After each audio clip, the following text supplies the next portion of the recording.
아멘. 할렐루야. 이른 새벽 주님의 말씀을 사모하며 새벽 기도의 자리에 참여하신 모든 분들과 또 영상으로 함께 예배하시는 모든 분들에게 날마다 우리의 진리가 되시는 하나님의 평강이 함께 하시기를 주님의 이름으로 축원합니다. 오늘 말씀의 제목은 그리스도인의 삶의 자세입니다. 그리스도인의 삶의 자세. 창세기 49장 1절에서 33절까지의 말씀은 12 아들을 향한 야곱의 유언이 기록되어 있습니다.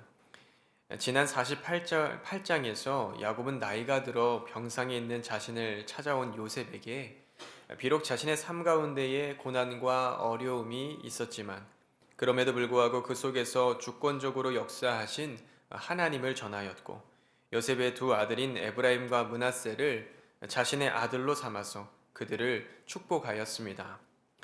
오늘 본문인 창세기 49장에서 야곱은 지난 48장에서 에브라임과 므낫세를 축복한 것에 이어 임종을 앞두고 자신의 12 아들을 불러 그들에게 유언의 메시지를 전하고 있습니다.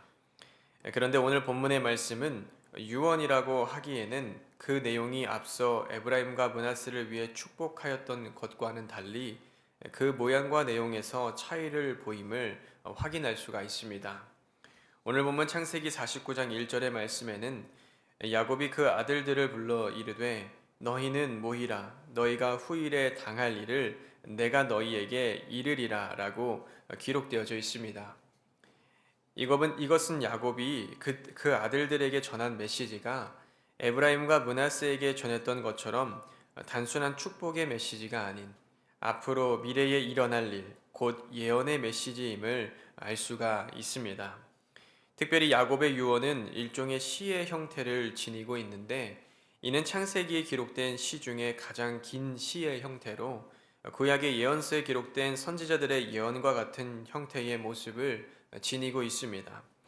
오늘 보면 창세기 49장 28절의 말씀을 살펴보면 아들들을 향한 유언의 마지막 부분에서 야곱은 이들은 이스라엘의 12지파라 이와 같이 그들의 아버지가 그들에게 말하고 그들에게 축복하였으니 곧 그들 각 사람의 분량대로 축복하였더라 라고 말씀하며 자신이 12 아들이 이스라엘의 12지파를 구성할 것임을 예언하고 또 자녀들의 분량대로 그들에 맞는 축복의 메시지를 전하였다는 것을 말씀하고 있습니다. 그러나 임종을 앞두고 아들들에게 전한 이 야곱의 유언은 단순한 유언의 메시지가 아니라 하나님께서 이스라엘을 어떻게 세워가시는지에 대한 하나님의 구속사적 예언의 말씀입니다. 또한 구약의 예언자들이 자신의 지혜와 능력으로 예언한 것이 아니라 하나님의 주권적 역사하심 가운데 예언한 것과 같이 이 예언의 말씀은 야곱의 지혜나 능력에 기인한 것이 아닌 야곱의 12 아들의 삶의 모습과 행위를 따라서 하나님의 축복과 저주의 메시지가 동시에 선포됨을 확인할 수 있습니다. 따라서 오늘날 창세기 49장을 읽는 우리는 이 본문의 말씀을 통해서 하나님의 주권적 역사하심과 또 그에 대한 사람의 응답이 어떤 결과를 가져올 수 있는지를 확인할 수가 있는 것입니다. 본문의 말씀을 중심으로 그리스도인의 삶이 어떤 모습을 해야 하는지 살펴보고 삶에 적용할 기도의 제목을 삼고자 합니다. 첫째로 회개를 통한 구원의 은혜를 체험해야 합니다. 회개를 통한 구원의 은혜를 체험해야 합니다. 오늘 본문 창세기 49장 3절에서 4절의 말씀을 살펴보면 르우벤아 너는 내 장자요 내 능력이요 내 기력의 시작이라 위풍이 월등하고 능력이 탁월하다마는 물의 끓음 같았은즉 너는 탁월하지 못하리니 내가 아버지의 침상에 올라 더럽혔음이로다 라고 말씀하고 있습니다. 르우벤은 야곱의 장남으로 태어났기 때문에 그는 출생과 동시에 장자의 축복을 받을 수 있는 권한을 가지고 있었습니다. 그러나 야곱의 첩인 비라와 동침하여 아버지의 침상을 더럽혔기 때문에 장자의 축복을 받을 수가 없게 되었습니다. 또한 이어지는 창세기 49장 5절의 말씀에는 시므온과 레위는 형제요 그들의 칼은 폭력의 도구로다 라고 기록되어져 있는데 시므온과 레위는 저주를 받은 르우벤을 대신해서 장자의 권한을 받을 수가 있었습니다. 그러나 그의 동생 디나의 복수를 위해서 하나님께서 이스라엘 백성을 구별하기 위한 언약의 징표인 할례를 세겜 사람들을 속이기 위해 사용하였기에 그들 역시 장자의 축복을 받을 수 없게 되었음이 기록되어져 있습니다. 이처럼 하나님께서는 잘못된 행위에 대해서는 분명하게 보응하시고 처벌하시며 심지어는 장자의 축복에서 제외시킬 만큼 단호한 징계를 하시는 것을 확인할 수가 있습니다. 후대의 르우벤 지파는 탁월하지 못할 것이라는 이 야곱의 예언과 같이 출애굽 이후 요단 동편 병방에 군사적으로 불리한 위치의 땅을 분배받아서 이 탁월하지 못할 것이라는 그 예언이 성취되었음을 확인할 수 있습니다. 또한 시므온 지파는 출애굽 이후 유다 지파에 흡수되어 있는 형태로 지역을 분배받아 그들이 이스라엘 중에서 흩으리로다라고 말한 야곱의 예언이 이루어졌음을 확인할 수가 있습니다. 그런데 레위의 경우 출애굽 이후 예언과 같이 기업을 분배받지 못하고 48개의 성읍으로 흩어졌지만 그들은 제사장의 직무를 비롯한 하나님을 섬기는 특별한 임무를 부여받았습니다. 왜 그들은 저주와 같은 예언을 받았지만 하나님을 섬기는 축복을 받을 수가 있었을까요? 이것은 르우벤과 시므온 지파와는 달리 레위 지파에 속한 사람들이 자신들의 마음을 돌이켜 하나님을 섬기는 것에 최선을 다했기 때문이었습니다. 출애굽기 32장의 말씀을 살펴보면 모세가 시내산에서 하나님을 만나고 있던 당시 이스라엘 백성은 금송아지 우상을 만들어서 섬기고 있었습니다. 그러나 레위 지파에 속한 사람들은 여호와의 편에 있는 자는 내게로 나아오라라고 하는 이 모세의 명령을 따라서 모세에게 나아갔고 하나님 앞에 범죄한 이들을 심판하는 역할을 맡았습니다. 이처럼 하나님께서는 잘못한 행동에 대해서는 분명하게 보응하시지만 돌이켜 회개하는 자들을 용서하시고 다시금 하나님의 축복된 백성으로 살아가게 하시는 줄로 믿습니다.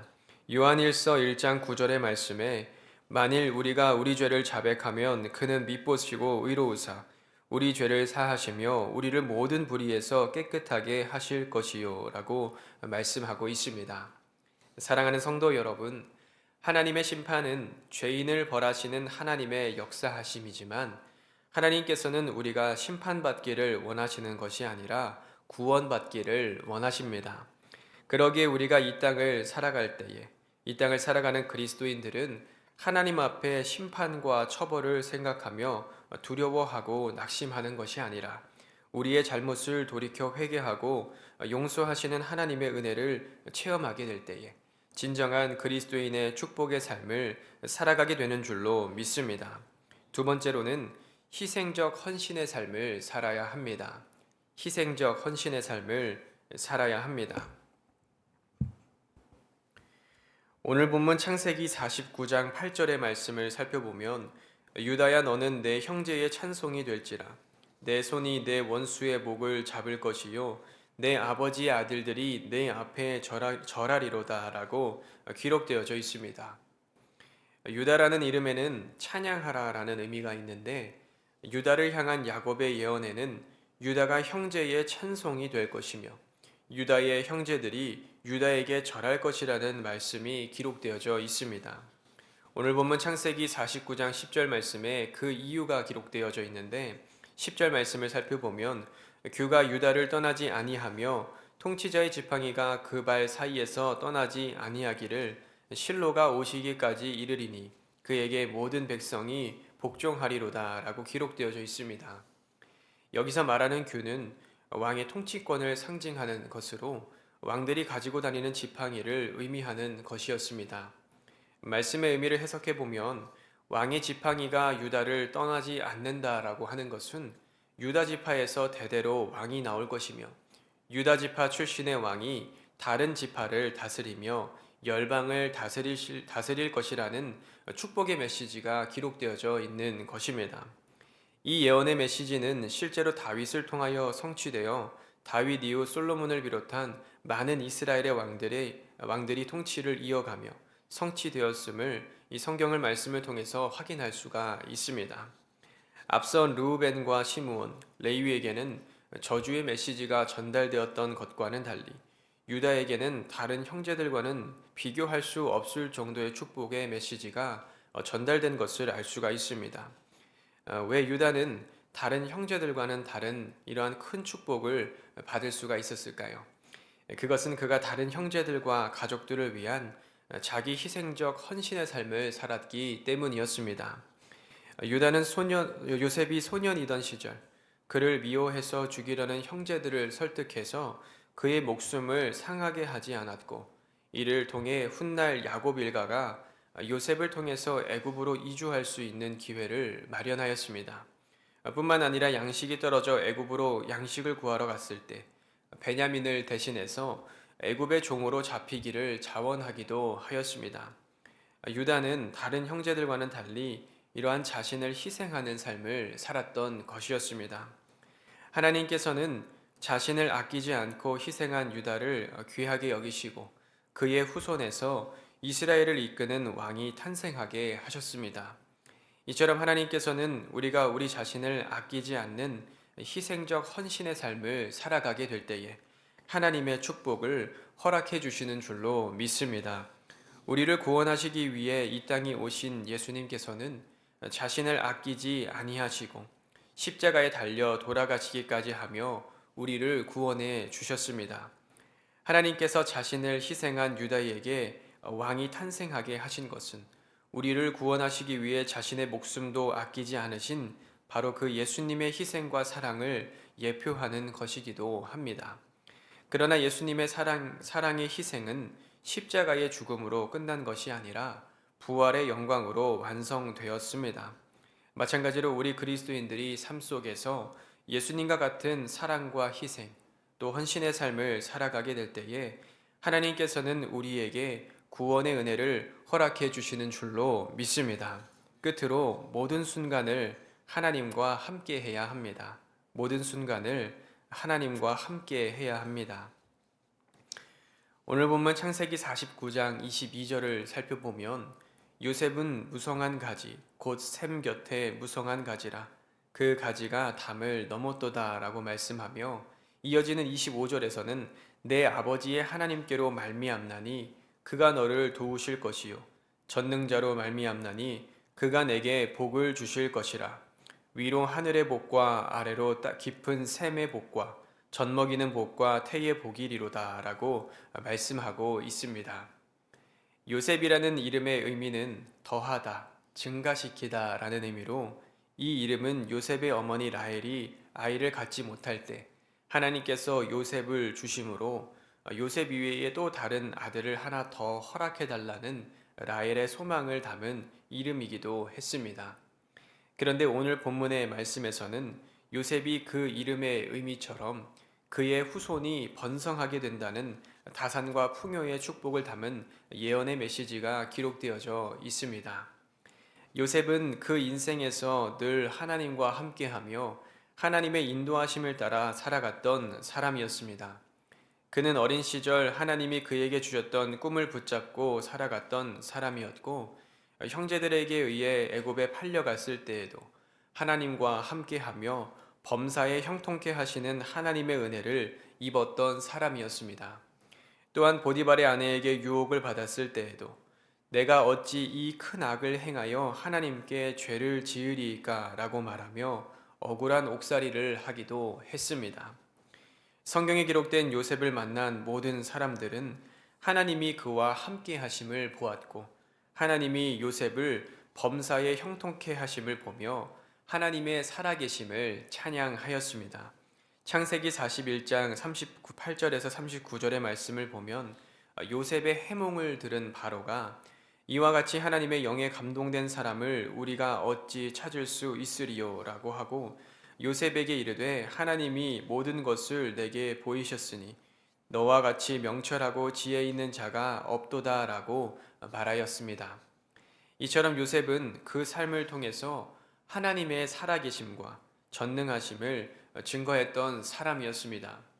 요셉이 삶 속에서 하나님의 살아계심과 전능하심을 증거할 수 있었던 것은 다른 무엇보다도 요셉이 날마다 하나님을 가까이 하며 하나님의 마음에 합한 삶을 살았기 때문이었습니다. 사랑하는 성도 여러분, 이 땅을 살아가는 우리들 역시 우리의 삶 가운데 살아 역사하시는 하나님과 날마다 동행해야 하는 줄로 믿습니다. 하나님께서는 요셉의 고난 중에도 기쁨에도 함께해 주셨습니다. 요셉의 인생은 하나님이 그를 전적으로 이끌어 가신 인생이요, 하나님과 동행하는 축복의 인생이었습니다. 마찬가지로 우리의 삶 역시 하나님이 우리 가운데에 거하셔서 우리의 기쁨에도 우리의 슬픔에도 함께 하시며 우리에게 예비하신 하나님의 축복을 경험하는 은혜의 삶이 되어야 합니다. 우리는 고난의 순간에는 하나님을 찾지만 기쁨의 순간에는 하나님을 잊어버릴 때가 있습니다. 하나님과 근심과 걱정은 나누지만 기쁨과 감사를 나누지 않을 때도 있습니다.